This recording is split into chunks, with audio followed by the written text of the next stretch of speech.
اعوذ باللہ من الشیطان الرجیم بسم اللہ الرحمن الرحیم.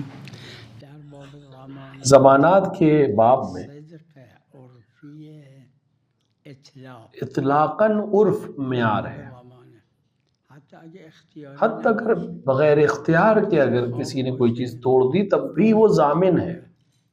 سو رہا تھا، پیر سے ٹھوکر لگی، کوئی چیز ٹوٹ گئی، تب بھی وہ ضامن، ضمانت میں ضامن رہے گا. ہم ظاہراً روایت بھی ہے اور ظاہری طور پر لازم نیست، حتی علم لازم نیست. اجماع ہے اس کے اوپر کہ علم بھی ضروری نہیں ہے، اختیار بھی ضروری نہیں، صدق اطلاف ہے. صرف اس کا ضائع ہو جانا کافی ہے. مسئلہ اسم مال تقصیر نہ مال قصور.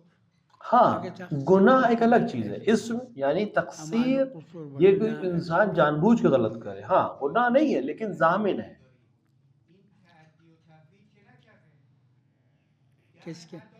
کسی که خوابه که پاش خورد به یک کسی زخم شد تعدی و تفرید کرده، اصلا دلیل خاص ہمارے پاس ہے ہی نہیں. اگر کوئی سو رہا تھا اور سوتے میں کسی کو پیر مار دیا، اس نے، اس کو زخم ہو گیا، تو کیا اس نے تجری کی ہے؟ نہیں، لیکن ضامن ہے. حتی علم لازم نہیں. لہٰذا ضمانت میں کسی چیز کی ضرورت نہیں ہے، نہ اختیار کی ضرورت ہے، نہ علم کی ضرورت ہے. اگر کوئی چیز خراب ہوئی صدقاً، اگر وہ ٹوٹنے خراب ہونے کا معیار پہ ہے تو اس میں ضامن ہے.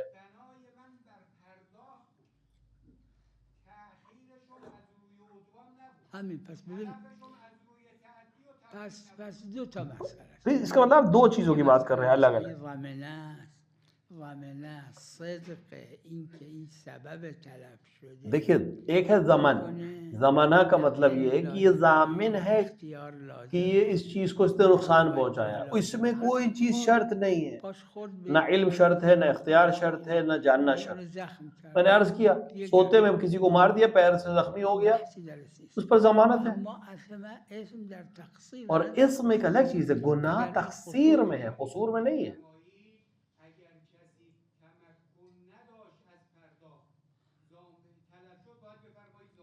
هر جا تقصیر باش، هر جا سبب بوده، نه دیکھیے جہاں سبب بنے وہ سبب باشه آها ضامنه.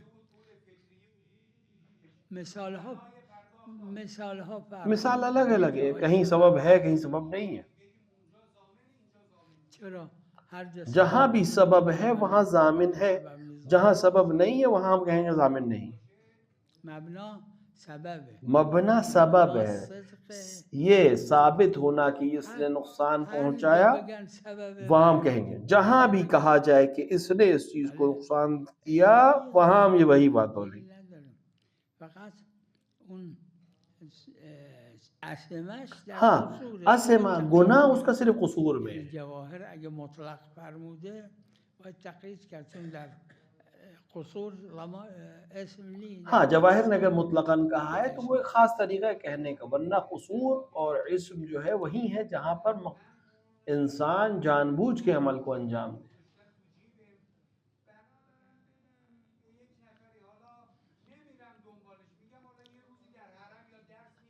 همین این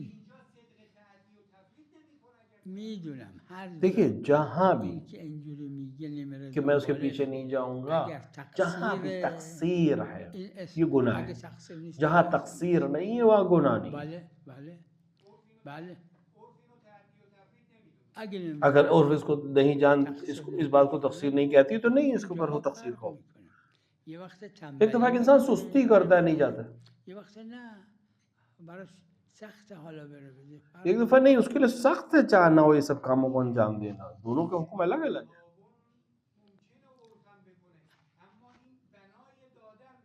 بنا کافی نیست. دیکھیے ارادہ ہونا کہ میں دے دوں گا یہ کافی نہیں ہے، ضامن رہے گا وہ. هر جا تقصیر بود با این جہاں بھی تقصیر ہے وہاں یہ گناہ گار ہے، جہاں تقصیر نہیں ہے وہاں یہ گناہ گار نہیں. بله هر جا آخه اگه تعدی و تفرید کیونکہ اگر تعدی و تفریط نہ ہو تقصیر تو پھر اس کو ہم تقصیر نہیں کہیں گے. ما کلمه ہمارے پاس تقصیر ہے اور قصور.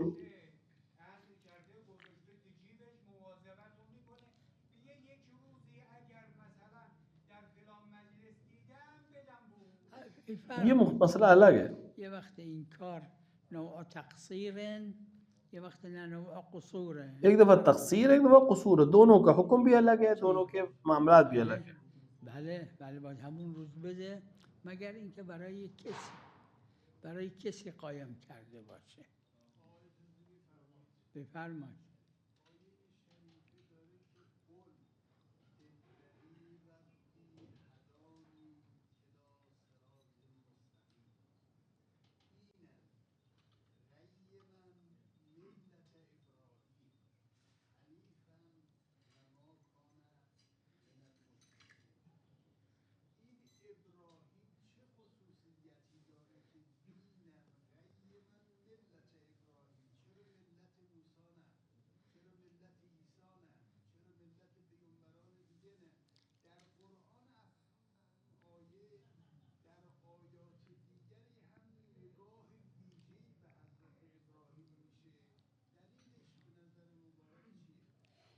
اس کو بیان کیا ہے تفسیر میں کیونکہ خداوند عالم نے 14 معصومین کے بعد سب سے زیادہ افضل تمام انبیاء میں جناب ابراہیم کو قرار دیا ہے.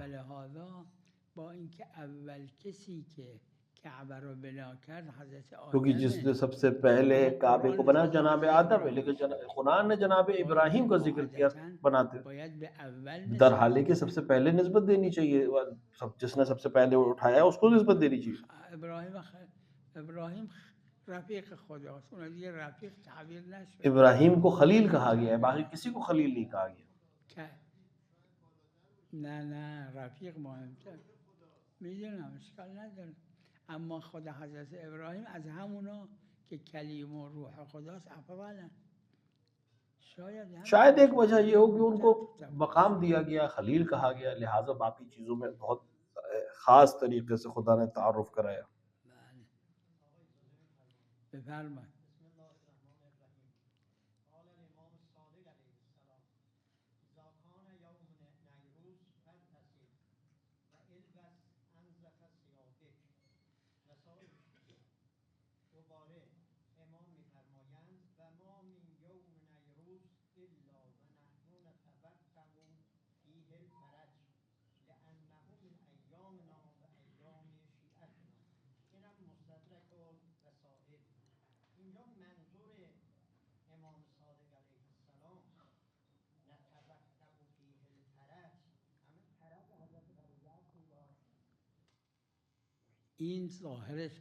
اس کا ظاہر وہی معنی رہے جو آپ بیان کر رہے ہیں, لیکن آپ اس روایت کو اگر آپ غور سے پڑھیں گے دیکھیں گے تو یہ سند معتبر نہیں ہے اس کی, لہٰذا ہمیں نہیں معلوم کہ امام علیہ السلام نے کس طرح سے بیان کیا تھا اور یہ شخص کس طرح سے بیان کر رہا ہے.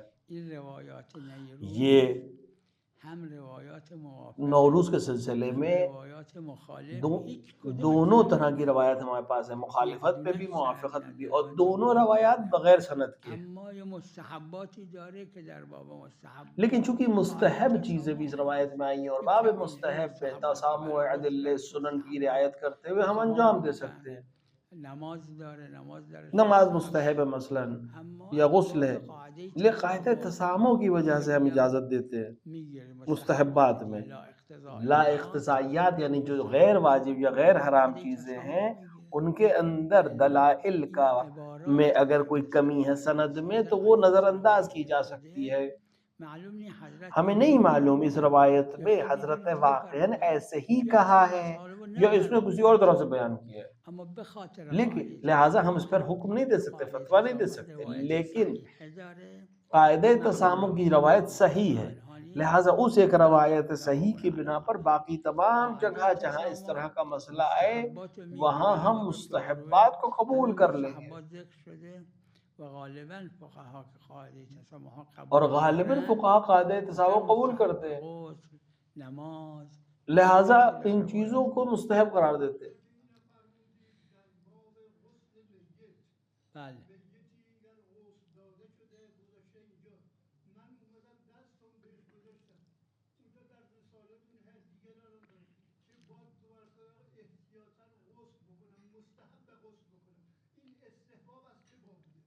للدلیل الخاص روایت خاص داره دلیل خاص ہے، اما معمول بها نیست، حمل بر استحباب شده.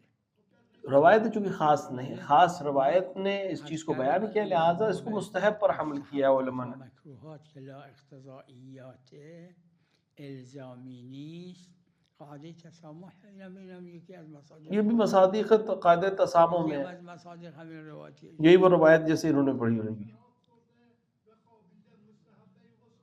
بله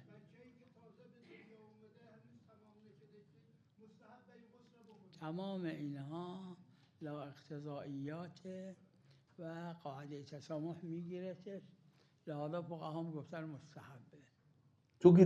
چونکہ روایت ہمارے پاس مستند نہیں ہے، لہٰذا ہم اس کو مستحب میں قبول کر لیں گے. 90% فقها از شیخ مفید و قبل شیخ مفید اون کی عمانی رضوان الله علیه حساب کنید تا حالا 90 از فقها یا بیش از 90 از فقها فتوا طبق قاعده تسامح دادن.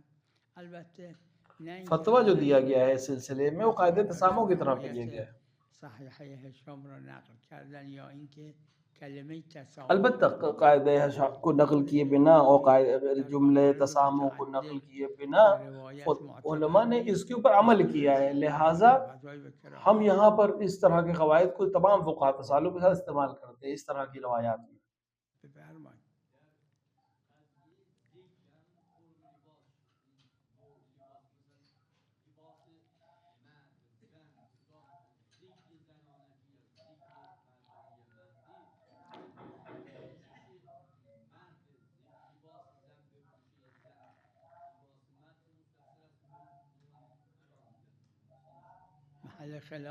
اختلافی مسئلہ ہے، شدید اختلاف ہے اس مسئلے میں علماء کے درمیان.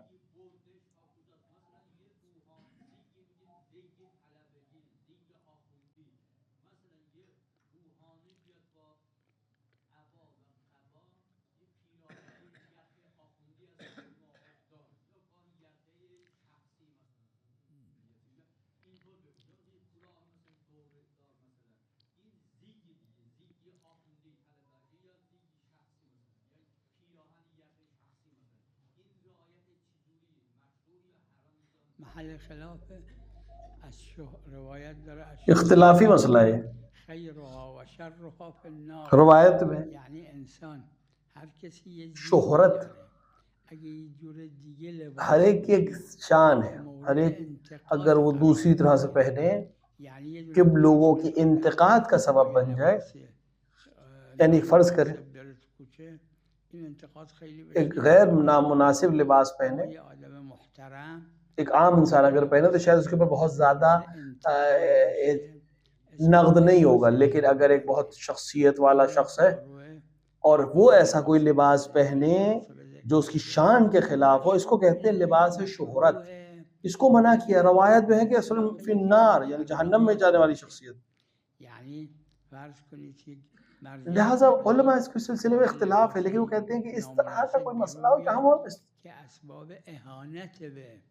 کہ وہ حرام کا سبب، مثلا کوئی مرجع تقلید اس طرح کا لباس پہن کے سڑک پر آئے جو تمام مراجع کی توہین کا سبب بن رہا ہو. یہاں پر علماء اس طرح کا حکم دیتے ہیں. البتہ اپنے آپ میں لباس شہرت مکروہ عمل ہے. مرحوم 4 سوال مرزا عنانی کو سے جو 4 سوال کیے گئے انہوں نے جو جواب دیا،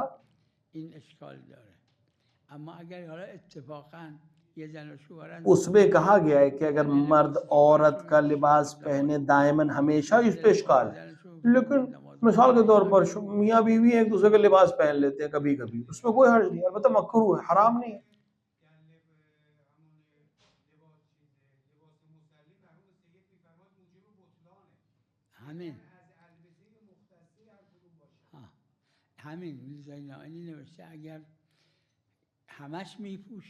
مرزا عنانی نے یہی چیز لکھی، اگر ہمیشہ یہ پہن رہا ہے مرد عورت کا لباس، یہ حرام ہے.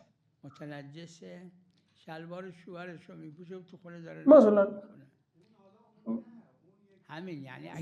اس کے خاتون کا لباس نجیس ہے، وہ اپنے شوہر کا لباس پہن کے نماز پڑھ لیتی ہے، کوئی حرج نہیں.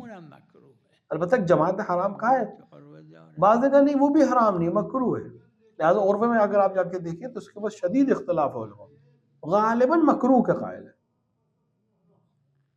همین حالا این مصداق ایشون ذکر کرده، اما به نتیجه ملاک اینه اگر لباس غیر مناسب میپوشه که مورد انتقاد قرار میگیره، این بهش میگن لباس شهرت. دیکھیے ایسا لباس پہنے جو مورد انتقاد ہو، اس کو لباس شہرت کہتے ہیں اور یہ منع ہے.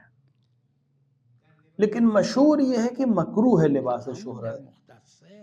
اگر غیر مختص باشه که لباس شهرت اسمش مختصے کی بات ہو رہی ہے، یعنی جو لباس مخصوص ہے خاتون سے یا جو لباس مخصوص ہے مرد سے، اس کی بحث ہو رہی ہے. جو لباس ہر ایک پہنتا ہے اس میں کوئی مسئلہ ہی نہیں ہے. هم فقها میگن اسمش لباس شهرت، یعنی اگه اینجوری در اومد یعنی مرد لباس زن پوشید اومد تو کوچه، اس کو اس لباس شہرت، یعنی اگر ایک مرد جو ہے خواتین کا لباس پہن کے سڑک پہ آئے یا خاتون مردانہ لباس پہن کے سڑک پر آئے، یہ لباس شہرت ہے.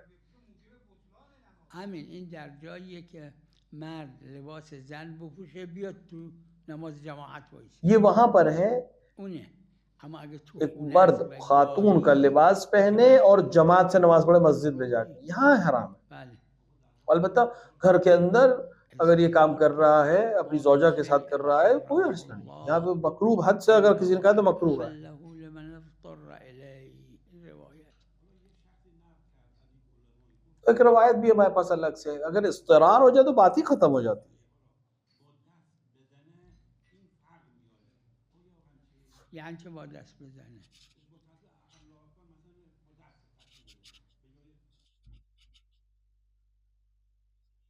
یعنی با انگشتاش حساب میکنه تسبیح حضرت زهرا. یعنی روایت یا از یک کسی نقل کرده؟ یہ روایت ہے یا کسی سے نقل آپ کر رہے ہیں؟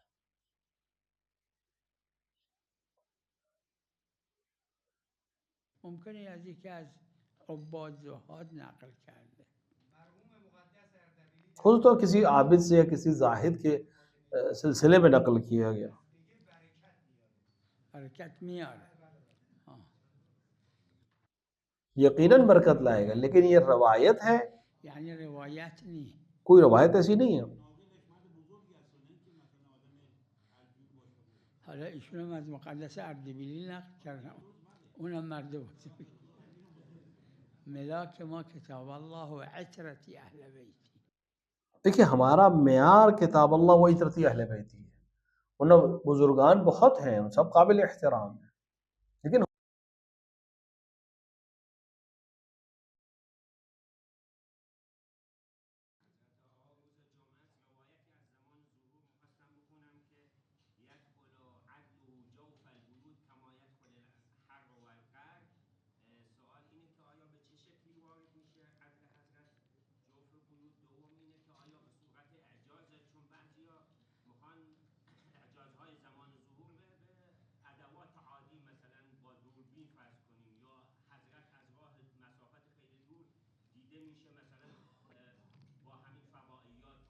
روایت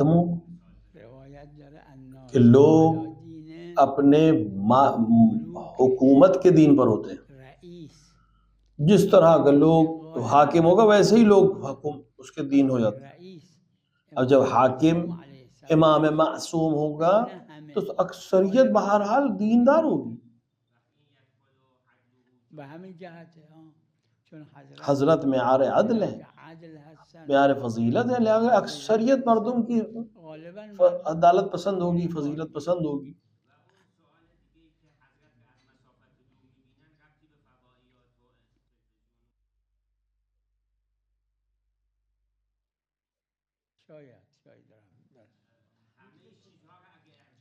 اس میں کوئی حرج نہیں ہے کہ سب اعجاز، اگر حضرت کچھ کہیں کہیں پہ اعجاز بھی دکھائے تو کوئی حرج نہیں، منافات نہیں رکھتا ہوں.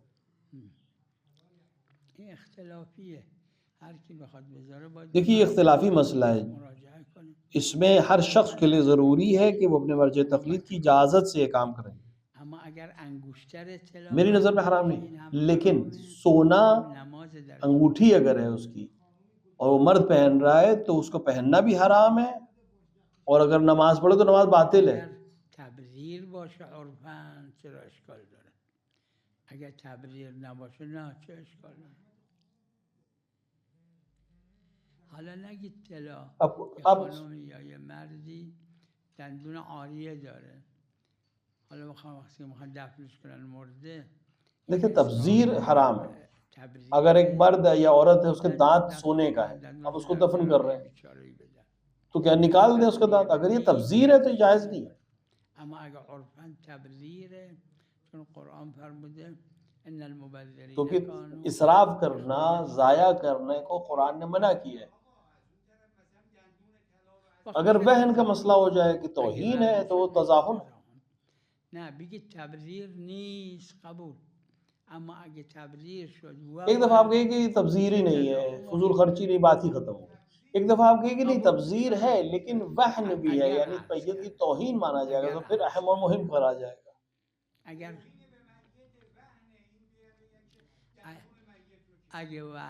اگر وہن کا سبب بن جائے، توہین کا سبب بن جائے تو پھر تو اشکال ہی نہیں ہے کہ یہ جائز نہیں ہوگا. اور مومن کے لیے اس زندگی میں جو احترام ہے وہی احترام مرنے کے بعد. ہر وہ عمل جو اس کی توہین کا سبب بنے وہ جائز نہیں ہے.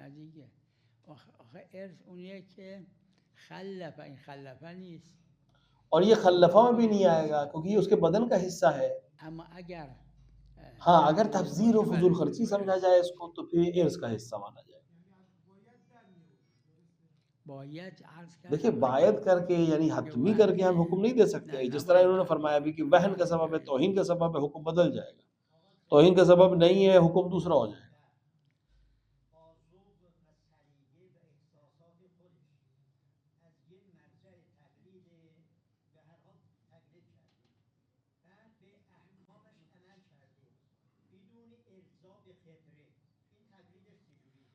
یعنی ایک مجتہد سے تقلید کی بغیر اس کے تحقیق کیے ہوئے کہ یہ مجتہد ہے یا نہیں.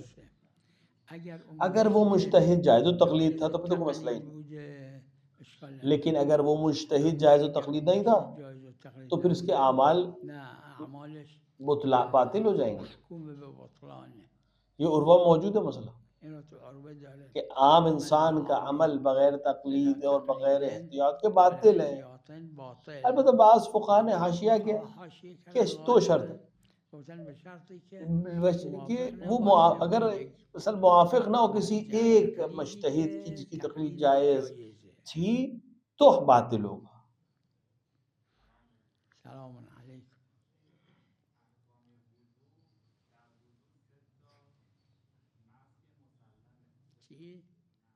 ہاں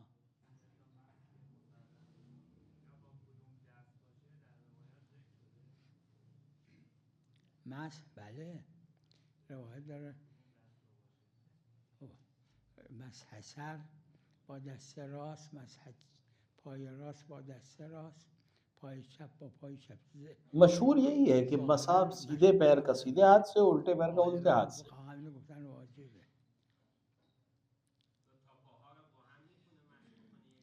ہاں دونوں پیروں میں ایک ساتھ مسح کر سکتا ہے کہ دونوں ہاتھ دو، لیکن بہرحال سیدھے پیر کا سیدھے ہاتھ سے اور الٹے پیر کا الٹے ہاتھ سے. البتہ ضروری نہیں کہ ترتیب مطلب ایک کے بعد ایک کیا ہے، دونوں ایک ساتھ بھی کیا جا سکتا.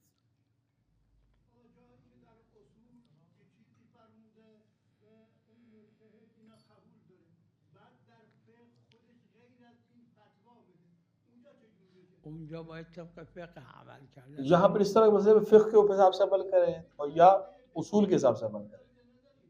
بدار بله در جاش قبول داره، همه جا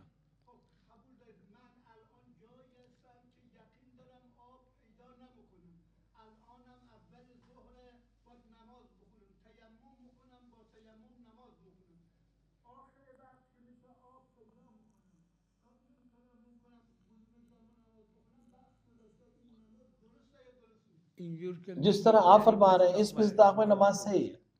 لیکن اگر آخری وقت میں پانی مل گیا اور جانتا تھا یا گمان تھا یا ظن داره کرے کوئی انسان کہ اب آخر وقت پر پانی مل جائے گا تو پھر ابھی تیمم سے نماز نہ پڑھے، بلکہ آخری وقت پانی جب ملے تب پڑھے، یا اتنی دیر ہو جائے کہ اب بالکل نا امید ہو جائے یا پانی ملنے کے بعد بھی وقت نہ رہ جائے تو پھر تیمم کر کے نماز پڑھے، لیکن شرط یہ کہ علم ہے۔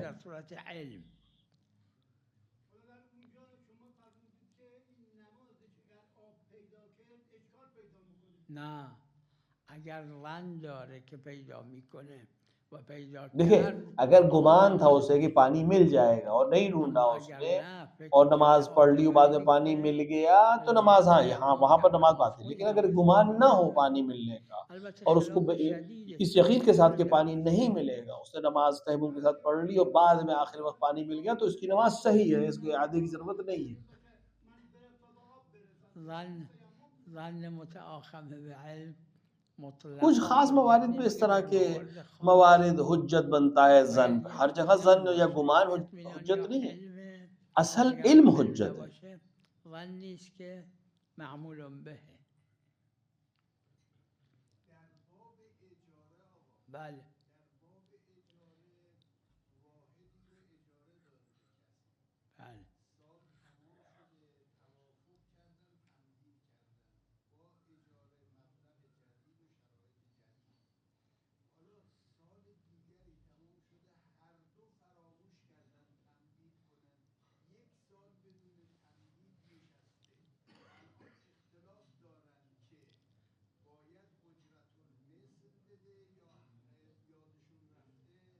اجرت المثل دینا پڑے گی انسان کا، اگر تعین نہیں ہوا کہ کتنا اجارہ ہے کتنا کرایہ ہے تو اس طرح کی چیزوں کا جو کرایہ ہوتا ہے وہ اسے دینا پڑے گا، مگر یہ کہ آپس میں دونوں کے ذہن میں ایک چیز تھی کہ یہ بڑھے گا نہیں یا بڑھے گا تو کتنا بڑھے گا تو پھر اس کے اوپر کرے عمل کیا جائے گا، ورنہ اجرت المثل دینی پڑے گی۔ ہاں یعنی یہ وقت ہے دیکھیں جس وقت کرایہ پہ لیا ایک دوسرے سے بات کی کہ مثلا وہ کہہ رہے تو معلوم ہے کہ مثلا ایک سال بعد قیمت بڑھے گی، یہ ارتکاز ہے، اگر ارتکاز ہے تو فبیہا، اور اگر ارتکاز نہ ہو تو اگلے سال کے لیے چونکہ تعین نہیں ہوا ہے لہٰذا اجرت المثل دی جائے گی۔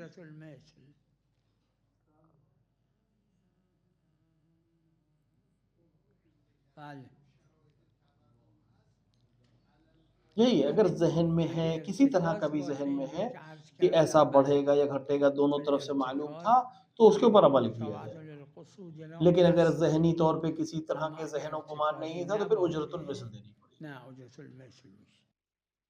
وصلی اللہ علی محمد